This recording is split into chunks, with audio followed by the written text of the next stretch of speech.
Assalamualaikum warahmatullahi wabarakatuh. Alhamdulillahi rabbil alamin, wal aqibatu lil muttaqin, wala udwana illa ala zalimin. Asyhadu an la ilaha illallah wahdahu la syarika lah, al-malikul haqqul mubin, wa asyhadu anna Muhammadan abduhu wa rasuluhu an-nabiyul amin.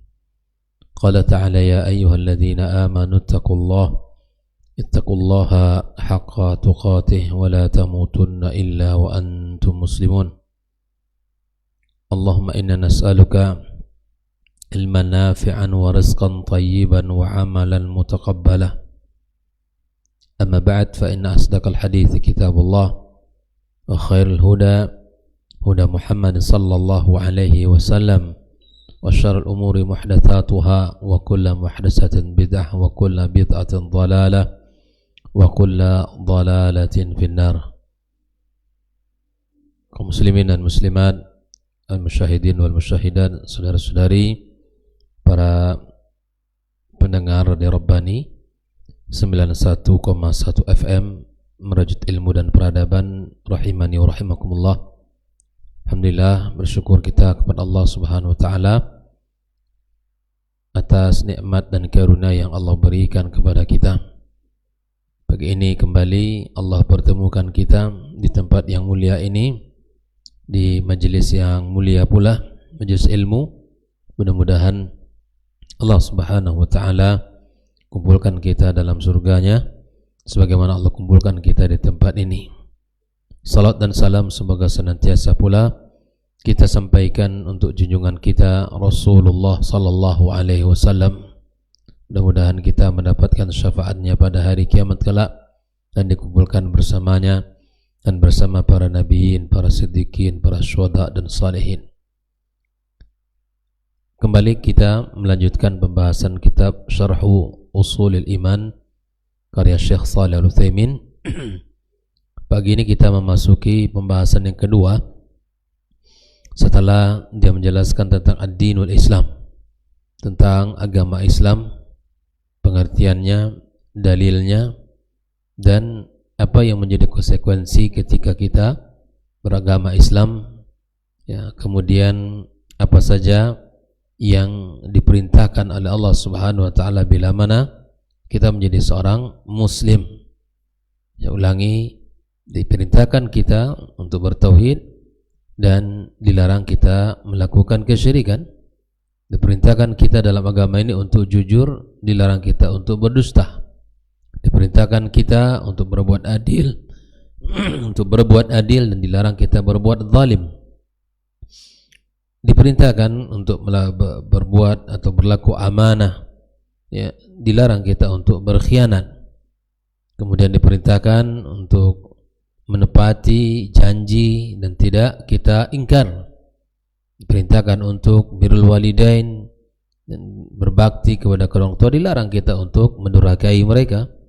Diperintahkan untuk silaturahim dan dilarang kita untuk memutuskannya, dan diperintahkan kita untuk berbuat baik kepada jiran, kepada tetangga kita, dan dilarang kita untuk berbuat buruk kepadanya. Masih banyak secara umum agama kita menyuruh untuk berbuat baik, melakukan amal saleh, dan melarang kita untuk melakukan keburukan dan perbuatan yang dibenci Allah Subhanahu wa taala.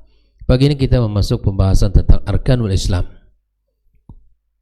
Kita tahu bahwa masing-masing daripada rukun atau berislam, iman dan ihsan punya rukun.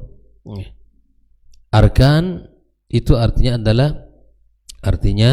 usus, dasar, rukun allati yanbani 'alaiha. Ibarat sebuah rumah, dia adalah pondasi dalam Islam. Pondasinya agama ini, pondasinya Islam ini ada 5. Sebagaimana masjid ini punya pondasi, yang dibangun di atasnya bangunan disebut asas, awil usus, atau disebut dengan arkan. Ya. Ada 5 pondasi, ada 5 rukun, ya, yang disebutkan di dalam hadis Nabi alaihi salatu wassalam datang dari jalur Ibnu Umar radhiyallahu taala anhuma dari Nabi sallallahu alaihi wasallam bersabda, bunyal Islamu ala khams, ala khamsah. Islam dibangun di atas lima rukun. Ala ayyuhidallah. Yang pertama, rukun pertama adalah mentauhidkan Allah Subhanahu wa taala. Dalam riwayat yang lain, ya bunyal Islamu ala khamsin, syahadatu an la ilaha illallah wa anna Muhammadan abduhu wa rasuluh. Itu sering kita singkat dengan bersyahadat, bersyahadatain, mengucapkan dua kalimat asyhadah, bersaksi bahwa Allah ilah yang berhak disembah dan Muhammad adalah hamba dan utusannya. Itulah yang pertama, dasar ya pertama atau rukun pertama daripada Islam adalah bersyahadat. Yang kedua, wa iqamis shalah, mendirikan salat. Dia merupakan rukun di dalam hukum.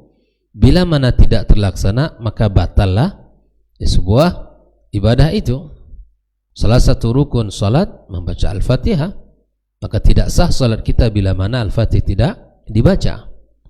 Maka begitulah Islam, dia merupakan terangkai dalam 5 rukun yang tak boleh terpisah. Salah satu saja dikerjakan dan lain ditinggalkan, batal. Atau 4 dikerjakan, 1 ditinggalkan, batal. Rukun tidak boleh tidak dikerjakan. Misalnya seperti rukun haji, di antaranya wukuf di Arafah. Maka Nabi mengatakan yang tidak berhaji, dia tidak berwukuf di Arafah, maka tidak punya atau la hajjalahu, tidak sah hajinya. Nah, yang kedua adalah mendirikan salat. Yang ketiga, wa ita'iz zakah, membayar zakat. Dan yang keempat adalah wasiyam, yang kelima adalah siyam Ramadan, yang kelima adalah al-hajj. Ya, ini adalah 5 yang tak boleh terpisah, saling terangkai, terhimpun dalam satu ikatan, dalam satu sebutan, yaitu rukun. Faqala rajulun al-hajj was-siyam Ramadan, qala la siyam Ramadan wal hajj wa hakadha sami'tum min Rasulullah sallallahu alaihi wasallam, muttafaqun alaih. Ini dalil bahwa Islam punya rukun. Dan sekira semua kita sudah tahu tentang dalil ini, bahwa kita sudah pernah dengar sebelumnya. Yang penting, mari kita lihat penjelasan dari Syekh Shalih Al-Utsaimin, apa yang terkandung pada setiap rukun ini, apa yang menjadi penekanan pada setiap rukun ini. Kalau sekedar kita menyebutkan rukun Islam ada 5, tahu kita, tapi lihat apa yang menjadi penekanan oleh Syekh Shalih Al-Utsaimin di sini dan apa nilai-nilai yang bisa diambil darinya. Yang pertama, bersyahadat bahwa Allah Subhanahu wa taala Rabb kita yang berhak disembah dan Muhammad adalah hamba dan utusannya. Ini kata Syekh Shalih Al-Utsaimin al-i'tiqad al-jazim, sebuah keyakinan yang kuat yang diucapkan oleh lisan, ya, kemudian dia yakini di dalam hatinya. Oleh karena itu, khafila rahimani yakumullah, kita bersaksi Allah adalah Rabb kita yang berhak disembah, Muhammad adalah utusannya. Kenapa Muhammad? Karena dia sebagai penyambung risalah, pesan, perintah dari Allah Subhanahu wa taala. Maka menyaksikan, bersaksi bahwa Allah adalah Rabb dan Muhammad adalah utusannya dan Rasulnya, ini tidak boleh terpisah. Ya. Kedua-duanya ini, bahwa bersaksi Allah adalah Rabb yang berhak disembah dan Muhammad adalah utusan, ini adalah menjadi dasar diterimanya amal. Tidak akan diterima amal kita oleh Allah, ya, bila mana kedua ini tidak bisa kita jaga. Misal di dalam pembahasan ini,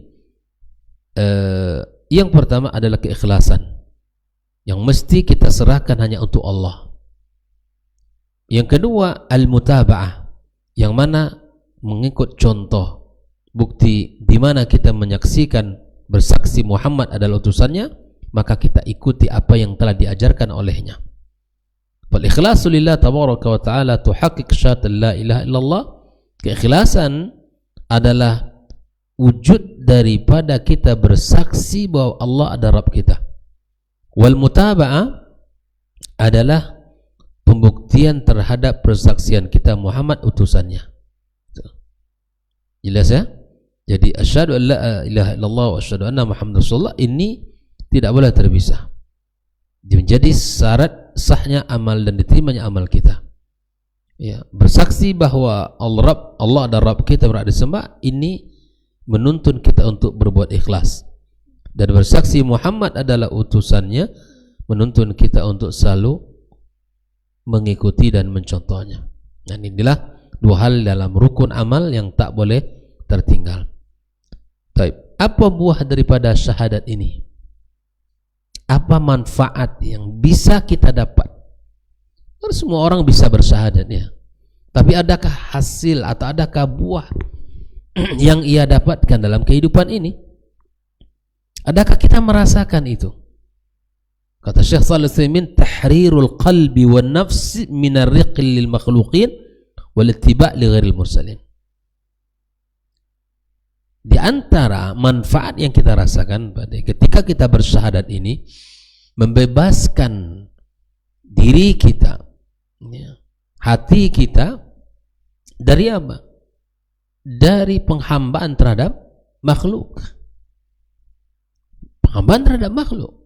Ketika kita bersaksi adalah Rabb, Allah ada Rabb kita, Muhammad utusannya, sudah. Kita membebaskan diri kita dari penghambaan terhadap makhluk dan mengikuti selain daripada Rasul yang diutus. Makanya subhanallah, dalam Islam ketika kita menjadi muslim, bukti daripada bersaksi Allah Rabb kita Muhammad utusannya, sudah, kita tidak boleh ghulu kepada siapapun ya, kepada kiai, kepada guru, kepada ulama, alim, wali ini, wali fulan, tidak. Kita hanya tunduk kepada Allah. Makanya pintu syaitan untuk masuk merusak agama kita bab ghulu terhadap para ulama, ghulu terhadap para anbiya, ghulu terhadap para malaikat, tidak boleh ya. Apalagi kepada manusia, cukup serahkan dirinya kepada Allah Azza wa Jalla. Kita tidak boleh tunduk kepada manusia, kita tidak boleh tunduk kepada manusia ya. Bebaskan hatinya, bebaskan dirinya dari semua penghambaan kepada makhluk. Cukup kita tunduk dan patuh hanya kepada Allah Subhanahu wa taala. Ini di antara manfaat yang kita dapatkan, kata Syekh Shalih Al-Utsaimin, tahrirul qalbi wa nafs, membebaskan hatinya, jiwanya, narqil lil makhluqin wa al-ittiba' li ghairil musallin. Hidup ini kita jelas, Pak. Yang kita tempuh jalannya adalah jalannya para anbiya, khususnya Muhammad SAW. Ya. Yang kita lakukan ibadah ini, yang kita lakukan dari ibadah-ibadah ini hanya untuk Allah SWT, bukan untuk yang lain. Makanya dalam Islam, subhanallah, seorang guru mengajarkan kepada anak, kepada murid, kepada santri, agar dia tunduk kepada Allah, bukan tunduk kepada dirinya, bukan kepada kiai, kepada dirinya, tidak. Tunduk kepada Allah. Makanya yang pertama yang mesti kita perhatikan di antara pesan dalam sebuah manzumah Ahsanul Akhlaq yang ditulis oleh Amir Bahjat, fa awwalan ra'i ma'allahil adab. Yang pertama yang mesti diperhatikan adab kepada Allah Subhanahu wa taala. Bagaimana caranya? Bitarkil itsmi wa bifi'li ma wajab, meninggalkan dosa, kemudian kita mengerjakan yang diwajibkan. Wa husnu dhannin wa tawakkulin raja, berhusnuzan kepada Allah, bertawakal kepada Allah, insyaallah ya, berharap kepada Allah. Hubbin wa tauhidin faman khafa najah, dengan cinta kita kepada Allah, dengan mentauhidkan Allah, yang siapa yang takut insyaallah selamat. Itu adab yang pertama yang ditanamkan adalah beradab kepada Allah Azza wa Jalla, mengagungkan Allah, mentauhidkan Allah, bertawakal kepada Allah, berhusnuzan kepada Allah Azza wa Jalla. Oleh karenanya ikhwah fillah, itu buah daripada syahadatain ini.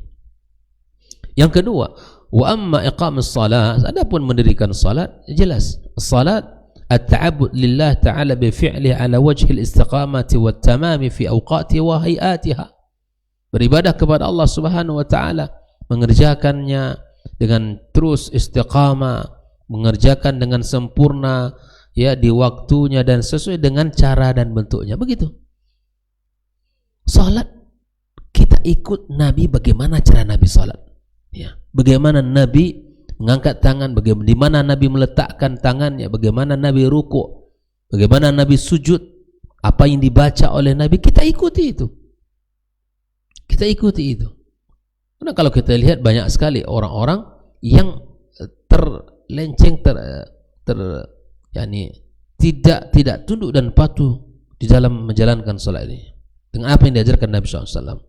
Tergelincir kepada apa yang diajarkan oleh guru yang tidak terkadang berdasarkan wahyu. Oleh karenanya ikhwah fillah rahimanikumullah, salatlah sesuai dengan apa yang diajarkan. Sampai Nabi mengatakan apa? Ya, sallu kama ra'aitumuni usalli. Itu pesan Nabi itu. Nah, apa buah yang bisa kita ambil dari ibadah salat? Alhamdulillah, Allah mudahkan kita semua untuk selalu menjaga 5 waktu sehari semalam. Di antara buahnya kata Syekh insyirah as-sadar, lapang hati kita. Wa qurratul ain, ya, mata kita nyaman, tenang. Wal inzijar anil fahsya wal munkar, kita jauh dari kemungkaran. Jadi orang yang salat dengan cara yang benar, dengan bacaan yang benar, dengan pelaksanaan yang benar, insyaallah hatinya akan lapang. Cobalah ikhwah fillah. Lihat Nabi kita SAW ketika banyak tantangan dalam dakwah yang dirasakan, aqimus salat ya Bilal, arihna bis salat ya Bilal. Bukankah Nabi tempat menumpukan segala keluh kesahnya ketika ya, hidup ini terlalu sempit, dakwah banyak tantangan, Nabi mengatakan arihna bis salat ya Bilal. Di salat itulah tempat istirahatnya, tempat mendapatkan ketenangan hati dan ketentraman jiwanya Rasulullah sallallahu alaihi wasallam. Oleh karena itu ikhwafillah, kita akan merasakan betapa lapangnya hati kita, betapa nyaman hati kita kalau ide ke salat. Coba. Oleh karena itu Islam menyuruh kita untuk salat. Adapun yang ketiga, wa ita'iz zakat, membayar zakat. Ini ibadah yang Allah berikan kepada kita, yang Allah perintahkan dengan harta kita. Dengan harta kita keluarkan. Apa yang bisa kita dapatkan dari ibadah zakat? Tathhirun nafs minal khuluqir radhilah wa sadd hajatil Islam wal muslimin. Kita mensucikan diri kita, mensucikan harta kita, dan kita bisa membantu kaum muslimin yang membutuhkan. Jadi ibadah ya, asyhadatan itu membebaskan hati kita dan jiwa kita dari penghambaan terhadap makhluk. Salat adalah melapangkan dada kita, menjauhkan kita dari kemungkaran. Zakat adalah membersihkan jiwa kita dari akhlak yang buruk, bakhil, ya, bahwa merasa harta ini milik kita dan punya kita dan kita yang mendapatkan, seakan ini tidak ada ruang untuk orang. Dah, ya, ada hak orang-orang yang membutuhkan di dalam harta kita, ya, dan kita membantu saudara kita yang membutuhkan. Yang keempat, siam Ramadan. Ini puasa ibadah yang kita lakukan dengan cara menahan diri kita dari hal-hal yang membatalkan ibadah puasa kita di siang hari. Buahnya apa yang kita rasakan? Tarwidun nafs an tarkil mahbubat talaban li mardatillah, melatih diri kita ini ya untuk meninggalkan sesuatu yang mubah. Ya, makan mubah, ya, minum boleh, tidur, apalagi misalnya berlebihan, atau misalnya kita di dalam hidup ini ketika berpuasa kita tidak boleh makan minum, ya, kita tinggalkan itu. Padahal mubah, mendatangi istri di siang hari mubah, tapi itu kita tinggalkan. Melatih diri kita untuk bisa mendapatkan keridhaan Allah Subhanahu wa taala. Haji, ya, haji ibadah yang agung yang sebentar lagi insyaallah sebagian kaum muslimin sudah berangkat, ya. Ya, sudah mulai berangkat untuk tahun ini. Bagaimana haji ini ibadah yang mulia, ibadah yang agung, ibadah yang Nabi SAW mengatakan al-hajjul mabrur laisa lahul jazaa ilal jannah. Orang yang pulang haji dan hajinya mabrur, tidak ada balasan yang paling pantas bagi dia kecuali surga. Bayangkan mantu. Semoga Allah SWT berikan kesempatan kita untuk berhaji. Allah berikan kepada kita peluang, ya. Dan di saat kita berangkat, kita dalam keadaan sehat, ya kan? Fisik kita sehat, ya. Nah, oleh karena ikhwafillah rahimani rahimakumullah, kita sebagai seorang mukmin kita harus tahu seperti ini. Ibadah haji ibadah yang agung, ibadah yang mulia. Maka ibadah di mana kita mendatangi biqasdil baitil al-haram lil qiyam sya'iri bi sya'iril hajj. Apa buah haji yang bisa kita rasakan? Subhanallah, kalau kita perhatikan dari rangkaian ibadah-ibadah haji itu sungguh sangat banyak. Contoh saja ketika kita tawaf misalnya, kelilingi Ka'bah. Apalagi di musim haji, ya? Di musim haji orang makin ramai. Agar kita bisa melaksanakan tawaf di paling di bawah, di pelataran misalnya, kita ikut saja arusnya. Mulai dari Hajar Aswad, di mana posisi Ka'bah di sebelah kiri kita, kemudian kita mengucapkan Allahu Akbar, Bismillah, Allahu Akbar. Kita ingitari kelilingi Ka'bah. Kita ikuti saja bagaimana arusnya, jangan menerobos. Jangan menerobos atau jangan kita potong kompas atau berlawanan arah, karena itu akan mengakibatkan dirinya dalam keadaan bahaya. Dan sesungguhnya begitulah kehidupan ini. Bila mana kita hidup, ya, dengan mengikuti syariat Allah, patuh kepada perintahnya, ya, yang baik dikerjakan, yang tidak tinggalkan, yang halal ambil, yang haram tinggalkan. Kalau itu saja kita lakukan, kita jaga diri kita, insya Allah diri kita akan selamat, diri kita akan baik-baik saja, ya, diri kita akan bahagia dunia akhirat. Tapi cobalah yang haram dimakan, yang halal ditinggalkan. Pilih yang haram, tinggalkan yang halal, maka akan berbagai macam penyakit yang datang akibat daripada perbuatannya itu. Oleh karenanya ketika kita sa'i, begitu juga betapa tunduknya hati kita kepada Allah Azza wa Jalla. Di wukuf di Arafah, seorang di hari itu orang yang sedang wukuf, ya, orang bahkan yang sakit sekalipun dikeluarkan, karena Nabi mengatakan bahwa salah satu rukunnya adalah Arafah yang tak boleh kita tinggalkan. Sampai orang-orang sakit sekalipun ada safari wukufnya, walaupun hanya sebentar dia memasuki Arafah, itu sudah cukup bagi dia untuk memenuhi rukun wukuf di Arafah. Maka oleh karena itu buahnya sangat banyak dan manfaatnya sangat luar biasa. Tarwidun nafs ala bathil majhud al-mali wal badani fi ta'atillah ta'ala. Kita melatih diri kita untuk mengeluarkan harta ini di jalan Allah Subhanahu wa taala, mengeluarkan, ya, apa yang kita miliki dari harta, dari fisik, mana ibadah fisik, ibadah harta yang tidak sedikit. Berapa sekarang nih ongkos haji? Lumayan kayaknya, ya, masih belum, ya, tapi paling tidak di atas 50. Itu kalau haji reguler, ya. Kalau belum lagi haji yang mungkin memakai kita sebut dengan haji plus, itu butuh lagi harta yang lebih tinggi lagi. Tapi apa yang kita keluarkan dari harta ini semua untuk ibadah haji, jika kita bandingkan dengan pahala yang disediakan Allah, tentu tidak sebanding. Dan itu terbukti. Sudah sekian kali orang yang berangkat haji atau umrah misalnya, kalau ditanya di hati kecil pasti ingin berangkat, ingin lagi. Tapi memang aturan yang tidak membolehkan, ya sudah, hingga kita tidak bisa berangkat. Oleh karenanya khafillah, dengan harta, dengan tubuh, dengan badan kita taatkan Allah Azza wa Jalla. Oleh karena itu haji adalah salah satu bentuk dari jihad di jalan Allah Subhanahu wa taala. Nah, inilah 5 rukun yang sudah sama-sama kita ketahui dan sama-sama kita fahami. Namun adakah kita pernah mengkirkan apa manfaat daripada setiap rukun itu untuk diri kita, baik itu bersyahadatnya, salat, zakat, siam, dan hajinya?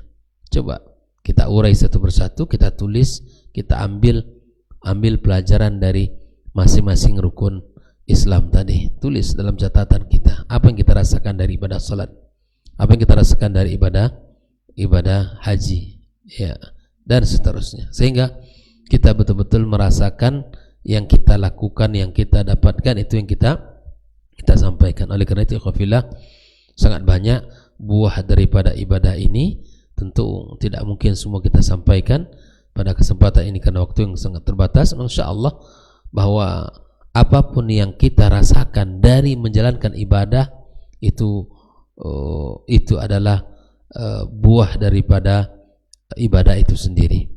Ketenangan hati, ketentraman jiwa, ya kan? Apapun, kenyamanan. Banyak orang, Pak, subhanallah, secara hidup ekonomi stabil, ya, kemudian pekerjaan ada, semua rumah ya tersedia, kendaraan apalah semuanya tersedia dari kenikmatan dunia. Namun dia tidak pernah merasakan betapa indahnya Islam, betapa indahnya agama ini, betapa mulianya kita menjadi seorang muslim. Tidak pernah dia rasakan sedikit pun dalam hatinya, waliyadzubillah. Sehingga dia merasa agama itu sebagai penghalang, agama itu sebagai penghambat, ya, karena dia anggap banyak hal yang tidak bisa dikerjakan dengan aturan-aturan agama. Tapi bila mana dia mencari kebenaran, pasti Allah tunjukkan pula jalan-jalan dan cara-caranya. Oleh karena itu, wabillah, kunci untuk kita semua adalah agar tahira naqiyya tadinu lillahi ta'ala dinul haq. Kita berislam dengan agama yang suci, beragama dengan agama yang benar. Wa ta'amul khalqi bil adli wa sidq, lianna ma siwah min syara'il Islam yasluh bi salahi hadhil usus. Islam akan memberikan manfaat, memberikan kebaikan seiring dengan berjalannya kita dengan Islam ini, sungguh-sungguh kita menjalankannya, semangat kita untuk menuntutnya. Jangan sekedar untuk ilmu Islam hanya cukup dengan apa yang sedang kita pelajari. Jangan, terus belajar dan terus belajar, tunjukkan bahwa sehingga pada akhirnya kita merasakan betapa Islam itu adalah agama yang luar biasa. Allah katakan di sini di terakhir, Syekh Utsaimin mengatakan, walau anna ahlul qura amanu wattaqaw la fatahna alaihim barakatim minas sama'i wal ard walakin kadzabu fa akhadnahum bima kanu yaksibun. Beriman, bertakwa kepada Allah, Allah turunkan keberkahan-keberkahan, ya, kemudian mendustakan Allah azza wajal, fa amina ahlul qura fa amina ahlul qura ayatihum ba'sana bayatan wa hum naimun. Tidak ada satupun yang selamat, ya, tidak ada satupun yang selamat. Bahwa siapapun orang-orang yang merasa dirinya aman, yang merasa dirinya tidak akan merasa aman. Makanya pernah saya sampaikan bahwa orang yang hidup di dunia ini merasa aman dari aturan Allah, pasti di akhirat tidak nyaman. Jelas, orang yang merasa aman di dunia ini, mau sholat, mau tidak, mau makan haram, dia merasa aman, tidak merasa dikawal, tidak merasa dilihat oleh Allah, tidak merasa dipantau oleh Allah, tidak merasa bahwa dirinya tidak dilihat oleh Allah azza wajalla, merasa aman. Ya, mau sholat dia sholat, mau tidak sholat tidak sholat, mau berpuasa berpuasa, hidupnya tidak ada aturan. Maka yakinlah orang ini tidak akan aman di akhirat.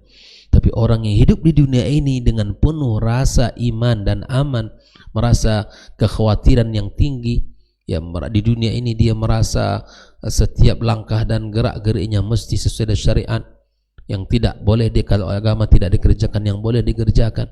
Ini semuanya, kalau orang yang seperti ini, orang yang merasa tidak aman di dunia, insya Allah aman di akhirat. Semoga kita termasuk yang aman di dunia dan aman di akhirat.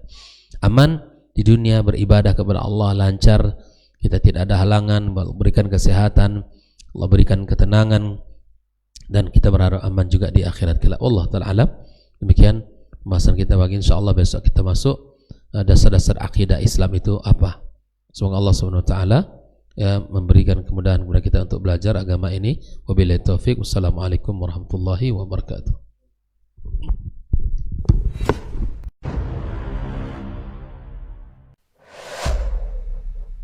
Dunia dan seisinya ini bagi Allah tak sama nilainya dengan sebelah sayap lalat. Barang siapa yang beramal untuk akhiratnya, Allah akan cukupkan baginya urusan dunianya. Sayati zamanun 'alan nasi as-sabiru fihim qalqabit al-jamarah. Akan ada satu masa di akhir zaman yang berpegang teguh dengan agamanya seperti orang yang sedang memegang bara